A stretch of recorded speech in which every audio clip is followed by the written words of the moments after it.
Você está numa estrada de terra, fim de tarde, serra úmida. À esquerda, um fio d'água despenca na pedra.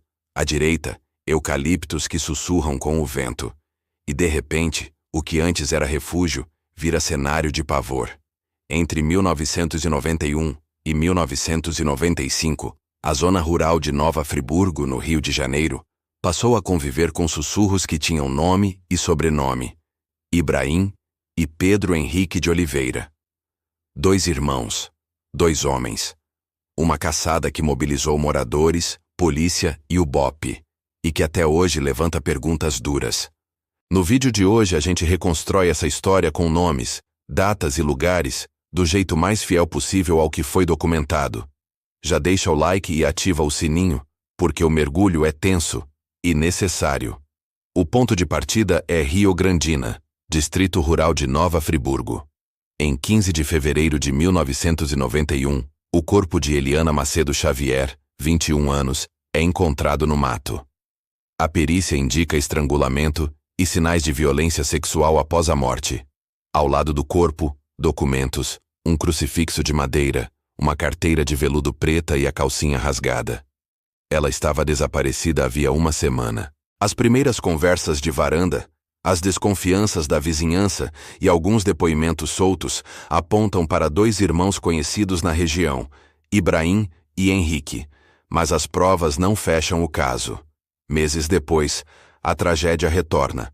Em 11 de setembro de 1991, o corpo de Norma Cláudia de Araújo, 11 anos, é encontrado na mata, também em Rio Grandina, com marcas compatíveis com estrangulamento e violência sexual pós-morte.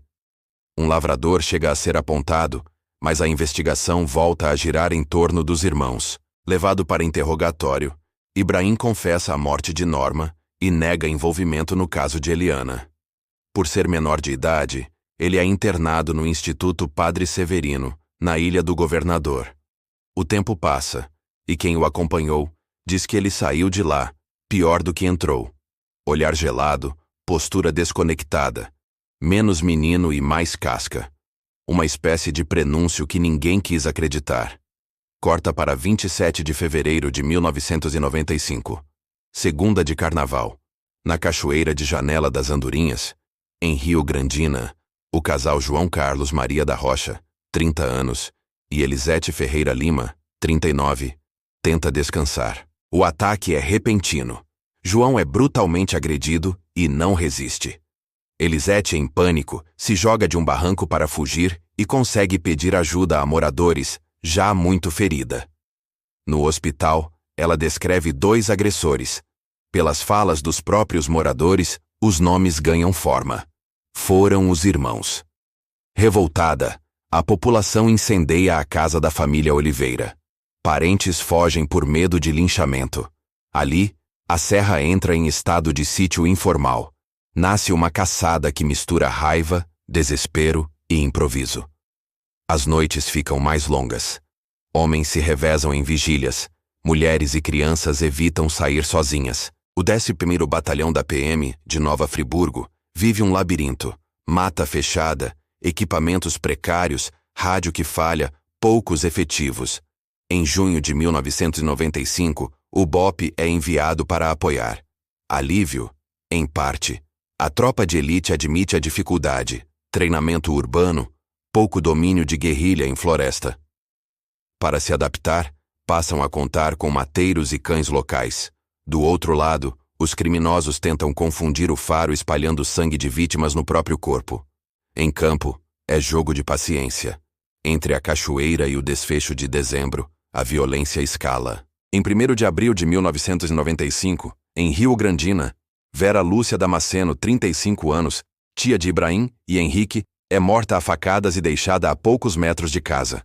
O abalo é geral. Se nem laços de sangue asseguram nada, ninguém está a salvo. Em 17 de maio de 1995, também em Rio Grandina, Odete de Carvalho, 56, é morta dentro da própria casa. O marido, José Lapa, encontra o corpo e, tomado pela vingança, entra na mata de arma em punho para caçar os suspeitos. Não os encontra.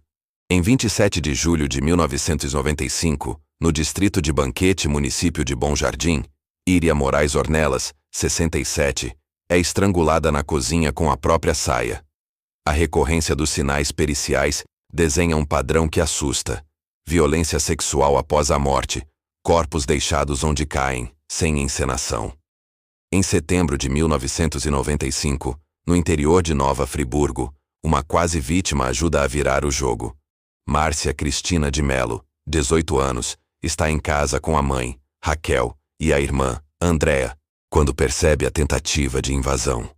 Ela corre para um cômodo, puxa o revólver 38 do pai e dispara na porta. O invasor recua. A história corre a serra inteira. A comunidade não pretende mais apenas vigiar. Vai reagir. Dias depois, um grupo de moradores avista Ibrahim e atira. Ele é ferido, mas consegue escapar pela mata, cauteloso para não deixar rastro de sangue. Mesmo sem prender ninguém, a sensação muda. O cerco está apertando. Em 18 de novembro de 1995, a linha cruza uma fronteira dolorosa.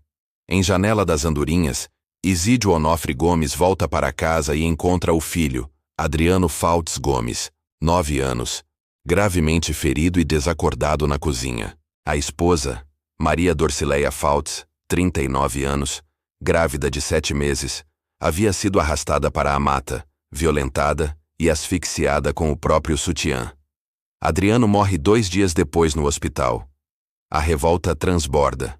O prefeito de Nova Friburgo, Heródoto Bento de Melo, anuncia uma recompensa de R$ 5.000 por informações. Chove ligação falsa, trote, ruído. No meio do caos, investigações sérias tentam separar pista de boato. Em 24 de novembro de 1995, surgem indícios frescos. Na chácara de Vera Lúcia Matias, em Mariana, município de Sumidouro, alguém arromba, come o que encontra, corta fios elétricos e leva pilhas de lanterna. Patrulhas avançam. No encalço, um episódio insólito. Um ninho de marimbondos é derrubado e dezenas de homens acabam no hospital com ferroadas.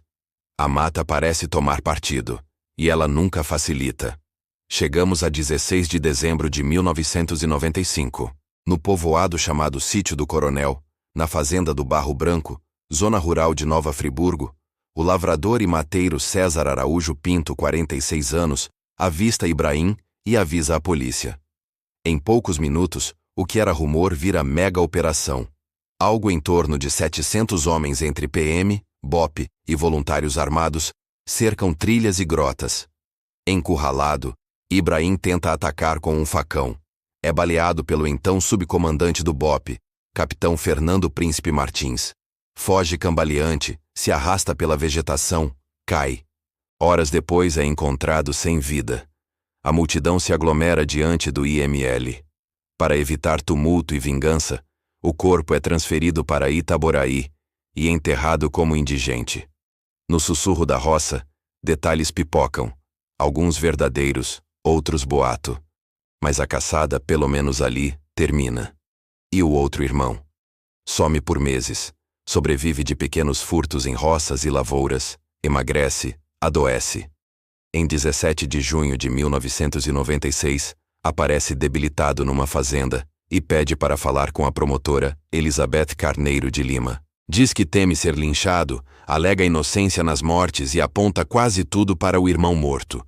O processo anda devagar. Em 1º de setembro de 2000, no júri popular, Henrique é condenado a 34 anos. Entre os crimes, o homicídio de João Carlos e a violência contra Elisete no ataque da Cachoeira. Os anos seguintes trazem idas e vindas que reacendem debates. Em liberdade, ele é preso ao tentar entrar com drogas em um presídio, recebe nova pena e cumpre no sistema do Estado. Do lado da defesa, há quem sustente que parte das acusações carecia de prova material robusta. Do lado das vítimas e investigadores, pesam o conjunto de indícios, os reconhecimentos e a recorrência do modus operandi.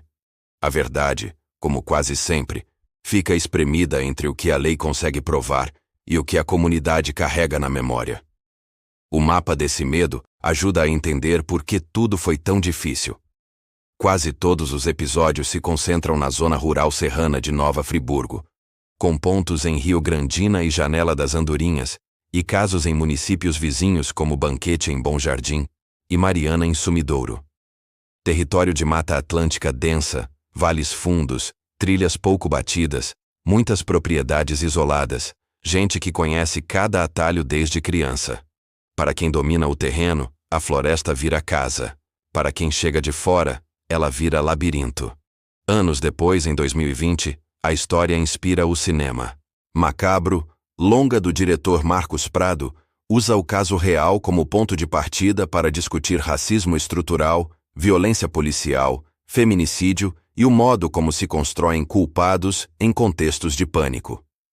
Não é reconstituição literal, é ficção com lente social. Ainda assim, recoloca perguntas incômodas. A imprensa errou o tom? A polícia errou a mão? A justiça errou o alvo? E, sobretudo, o que a sociedade errou antes, durante e depois? Há também a discussão sobre números. Enquanto parte da imprensa e dos moradores falou na época em 10 ou até 14 mortes, reconstituições com lastro documental costumam apontar menos vítimas comprovadas com 8 nomes confirmados entre 1991 e 1995. Eliana Norma, Cláudia, João Carlos Vera, Lúcia Damasceno, Odete de Carvalho, Íria Moraes, Ornelas, Maria Dorcileia e Adriano. A divergência não apaga a dor. Ela lembra porque rigor e cautela são vitais quando se fala de vidas perdidas e responsabilidades. Quem eram, afinal? Filhos de Brás e Maria Luísa Soares de Oliveira, lavradores da região, Ibrahim e Henrique, cresceram com pouquíssima escolaridade. Relatos de violência doméstica severa e longas noites forçadas na mata, quando o pai os expulsava de casa. Psicólogos e policiais falaram à época em uma dinâmica de dominação, com um elo mais agressivo arrastando o outro, e mencionaram a hipótese, sempre com cuidado, de uma loucura a dois. Isso não explica sozinho, não justifica nada, mas ajuda a montar o mosaico de fatores que incluem abandono social histórico, preconceito racial, Estado ausente e segurança pública precária na zona rural. No fim, essa não é apenas a crônica de monstros, é a radiografia das ausências que permitem monstros.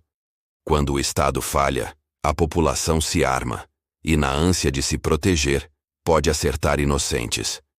Quando o medo grita, a imprensa corre, e corre o risco de simplificar e errar. Quando a dor é grande, o cinema recria e devolve perguntas.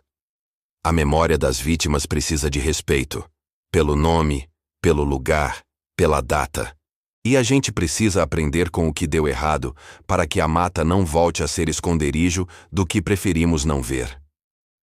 Se esse vídeo te ajudou a entender melhor o que aconteceu na Serra de Nova Friburgo, deixa o like agora, porque isso mostra para o algoritmo que você valoriza conteúdo sério e bem contado. Se inscreve no canal, ativa o sininho e comenta o que você pensa sobre as divergências de números e as estratégias da operação. Para continuar nessa reflexão, clica no vídeo que está aparecendo na tela. Ele se conecta com essa história e amplia a conversa. Obrigado pelo carinho e por ficar até o fim. Um abraço e até a próxima.